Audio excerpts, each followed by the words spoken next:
Merhaba arkadaşlar, bugün sizlerle nasıl Minecraft'ta hile yapılır onu göstereceğim.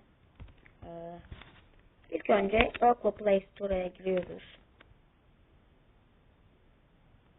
Sonra buraya kod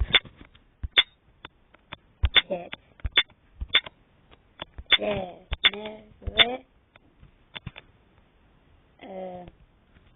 editor yazıyoruz. Burada var zaten. Şöyle. Bunu yüklüyorsunuz. Ben yükledim. Mesela bir map yapıyorsunuz. Giriyorsunuz.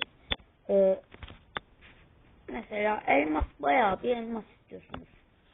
Buradan mesela bunu 12 yerine ben 16 istiyorum. 16 yapıyorsunuz. Şöyle. Ben eski haline de geçiyorum hemen onu. Böyle yapıyorsunuz. Mesela Survival'da uçmak istiyorsunuz. Edit World Info'ya basıyorsunuz. Şurada olmalı. Şuradan All of Flying, Quantum Flying'e basıyorsunuz.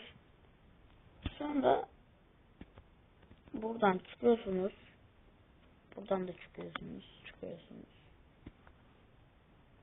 Sonra olmuş oluyor arkadaşlar. Bu video bu kadardı.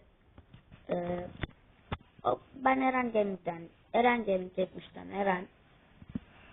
Abone olmayı unutmayın. Bay bay. Lütfen abone olun. Görüşürüz.